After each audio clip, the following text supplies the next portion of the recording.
I was 12 years old when this happened. I still remember the weather that day. It was one of those heavy, dark storms that did not let up. The sky had been dull gray since morning, and the rain was hitting the house hard, non-stop. I had stayed home sick from school that day with a stomach bug. Nothing serious, but enough to keep me in bed. My mom stayed with me until around noon, but she had to run into town for something. I don't remember what exactly, groceries or an appointment, but she said she wouldn't be too long. We lived on a big farm property, and being alone there always felt kind of eerie, especially when the weather turned bad. There were no cell phones back then, just the old corded phone in the kitchen and one in my mom's bedroom. I spent most of the day watching TV in the living room, curled up in a blanket, trying not to focus on how loud the storm was getting. Around 1 or 2 p.m., the house phone rang.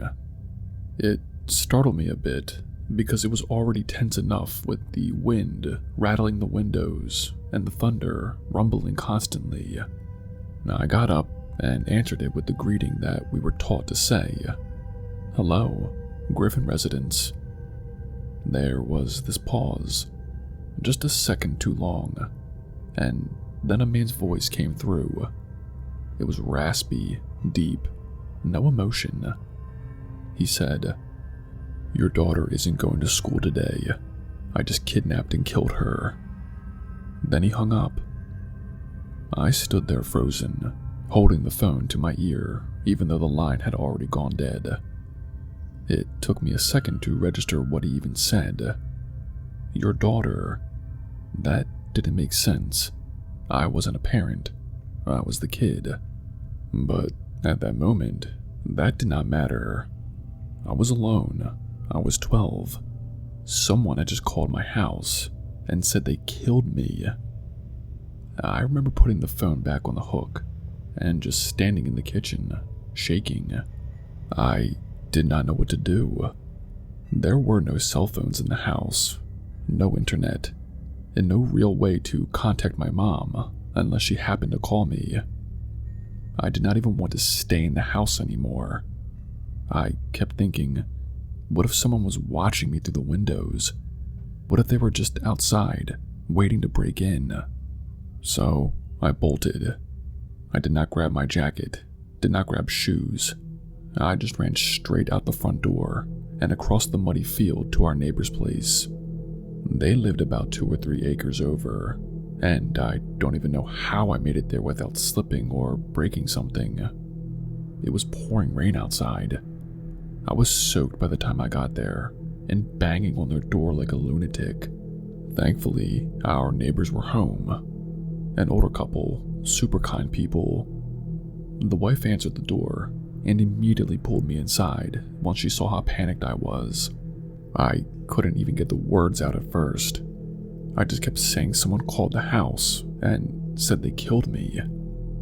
It took a few tries to explain what actually happened. They sat me down, gave me a towel, and tried to calm me down. The husband said it was probably a prank call, someone messing around during the storm. He told me he used to get weird calls all the time like that when he was younger too. Just idiots trying to scare people. That kind of helped, but only a little. I still felt completely exposed. I wasn't going back to that house until my mom got home. I stayed with them for maybe 2 hours.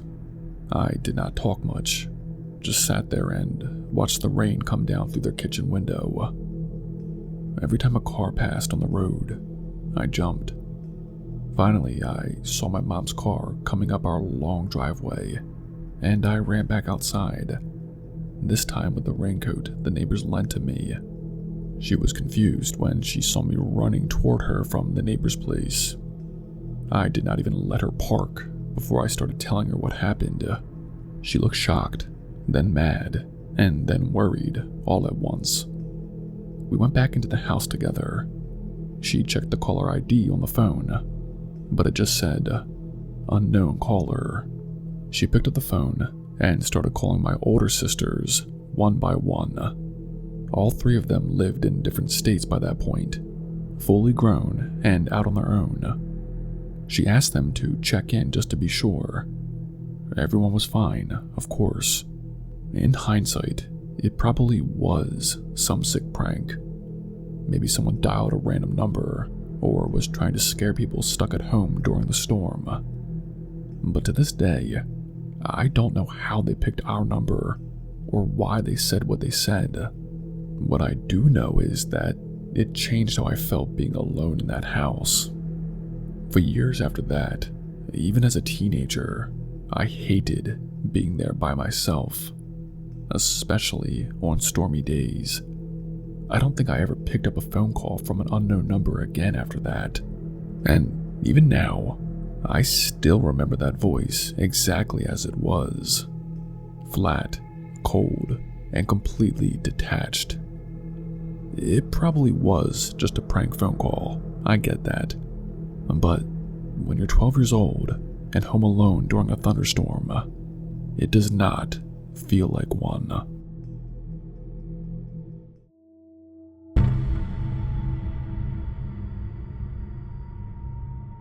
So, this happened during one of those days where the rain just did not let up.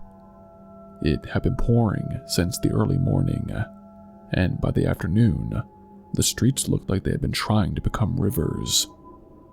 Thunder rolled every so often, but it wasn't the violent kind, just low, distant rumbles. And yes, I know this may sound strange to some, but I've always found storms relaxing. The noise blocks everything else out, and I get my best work done on days like that. So I was upstairs at my desk, finishing up some paperwork for my job. My boyfriend and our roommate were both at work, so I had the house to myself. It's not a big place, a 2-story rental on the edge of town, with a fenced-in backyard and a tree line about 50 feet from the back of the house. We've got a sliding glass door that leads out to the patio, and a couple of big windows facing the backyard. At some point, maybe around 2 or 3 p.m., I thought I heard something. It sounded like someone coughing, like a single, short cough. Not like they were sick, just like they had a tickle in their throat. I paused my music and listened for a few seconds, but there was nothing else. I figured it was probably just the house settling, or maybe something from outside. Rain can play tricks on your ears, but something about it stuck with me. I don't know why, so I decided to go downstairs and just take a quick walk around, mostly to clear my head. I checked the back door, and it was locked. Then peeked out the curtains. Nothing. No one in the yard. No movement by the trees. I even opened the door and stepped out a bit. The rain was cold and heavy, and the ground was soaked. Definitely didn't see or hear anything out of the ordinary. Back inside, I made some coffee and sat on the couch for a while with my laptop. The storm was still going strong, and it got darker earlier than usual because of the heavy clouds. After maybe a half an hour, I heard that same cough again. This time it was closer. Then, a couple of minutes later, I smelled weed. Not super strong, but enough to notice it. That's when I got uneasy.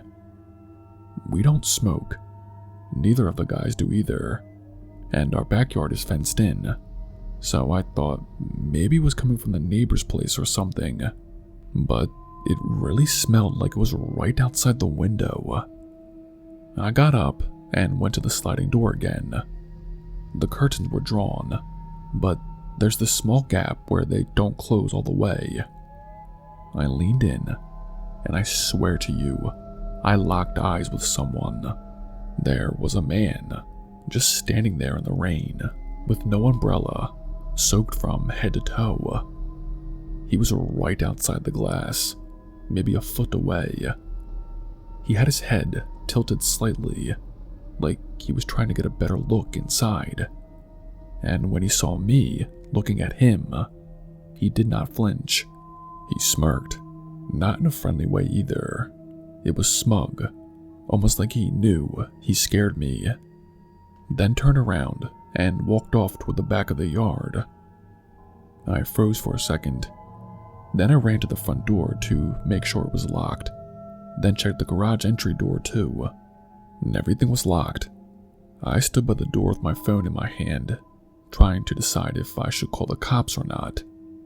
It didn't seem like he had done anything technically illegal, and he was already gone, but it definitely did not feel right. I texted my boyfriend and told him what happened. He said he'd leave work as soon as he could, which ended up being about an hour later.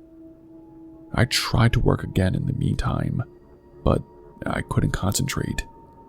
I ended up just sitting on the couch, watching the back door. When he got home, I told him everything again. He went outside with a flashlight and walked the perimeter of the yard. That's when he found the cigarette butts, 5 of them, and the burned out end of a joint, right below the window where I'd seen the guy. There were also 2 empty Mountain Dew bottles sitting on the ground, one knocked over, one upright. It looked like he had been standing there for a while. I mean, long enough to smoke, drink, and just watch. We did not have any cameras up back then. We do now. We also reinforced the lock on the sliding door and got motion lights installed around the house. I never saw that guy again. I still have no idea who he was, how long he'd been there before I noticed him, or what he was doing. But, and I say this with all sincerity, I have not sat in that spot on the couch ever since.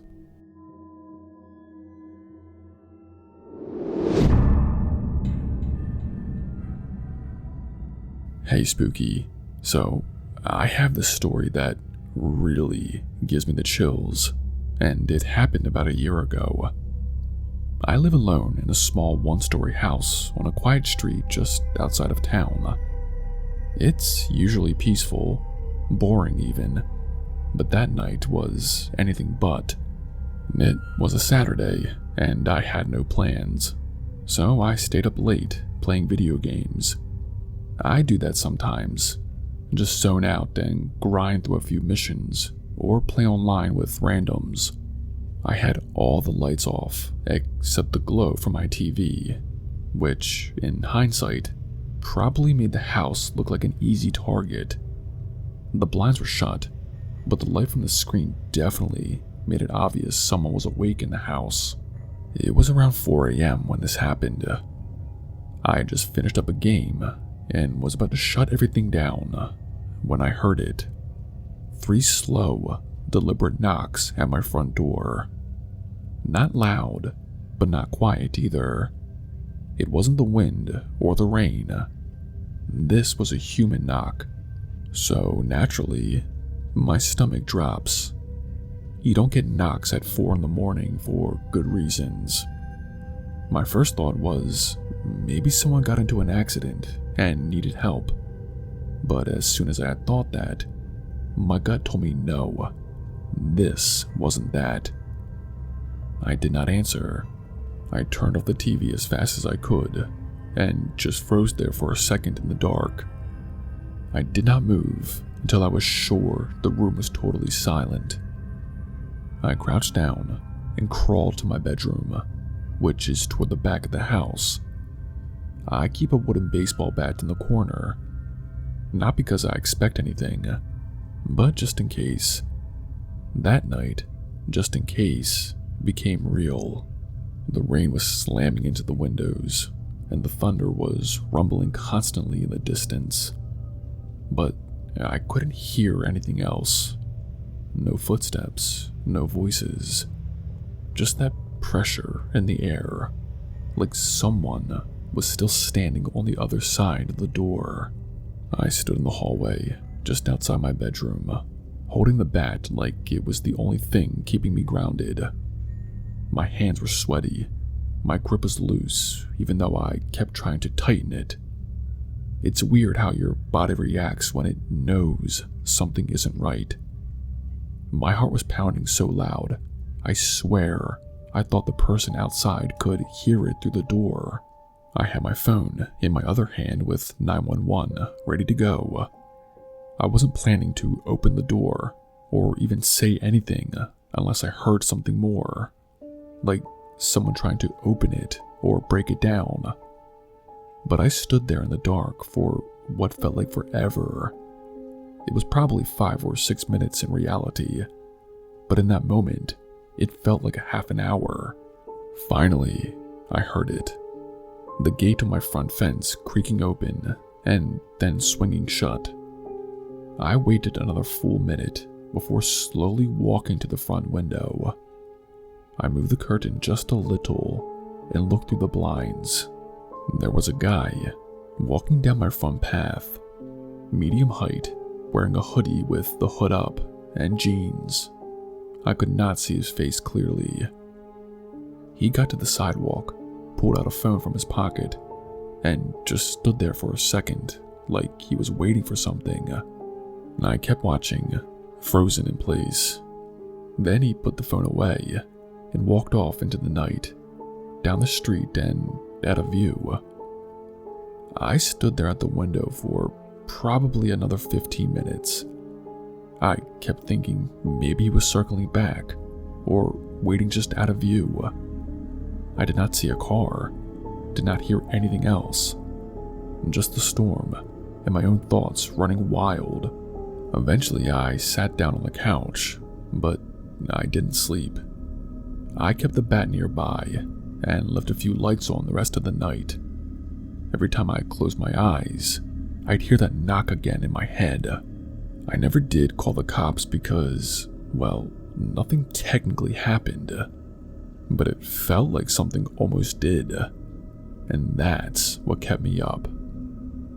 The next morning, I walked out front and looked around. Nothing was disturbed. The gate was closed. No footprints I could see because the rain had washed everything out. It was like he was never there. But I know what I heard and what I saw. I still don't know what that guy wanted. Wrong house? Maybe. But I'll always wonder what would have happened if I had opened the door. I've since added a Ring camera to the front porch and have added deadbolts to every door. That was all the convincing I needed. Anyway, that's my story. Thank you for reading it.